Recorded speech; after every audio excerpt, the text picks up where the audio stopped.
Look, today was really exciting, but obviously we're almost on the home stretch. I think most of the delegates are getting a little bit tired.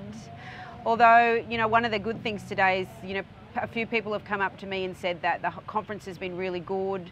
The only complaints being that there wasn't any continuous tea and coffee, and for a forum of this size, that's really, really positive.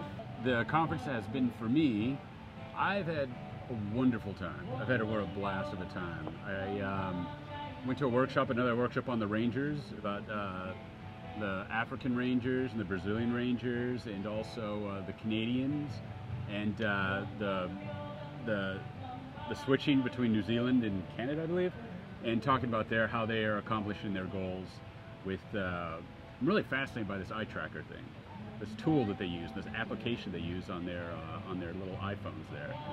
I think it's amazing to connect the technology and to culture and primitive as well, to see how far we can go.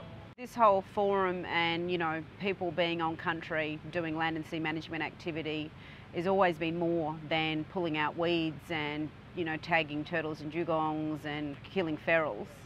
Essentially, the whole business about land and sea management, or the land and sea movement, is about people and communities and culture, and how being connected to country or having access to country helps you build your capacity and your capability as an individual, and then from your communities. And for me, that's a really big take-home message from this whole forum.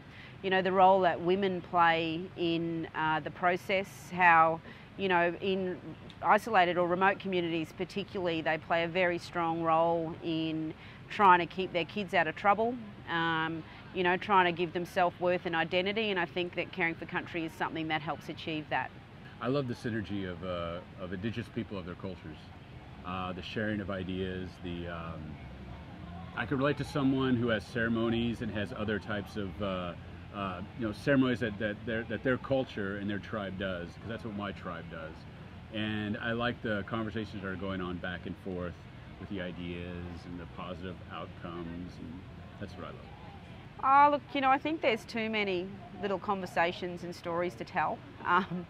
Always a way when you work with mob, there's never a dull moment. Even when in times of adversity, you always find something to laugh about, because if you don't, you cry. So, today and the whole forum for me has been about, being able to say hello to people, have a little joke, and, even when you're not trying to have a joke, there's always some black fella that's going to make a joke. So, it's good. Oh, yeah, that's what I love about Indigenous people. We have a good sense of humor. I love that. For me, the highlight was playing the bongos with the gentleman who was doing the didgeridoo and being interviewed. I think I'm doing it again tomorrow, but that was the highlight for me today. I was able to just jam.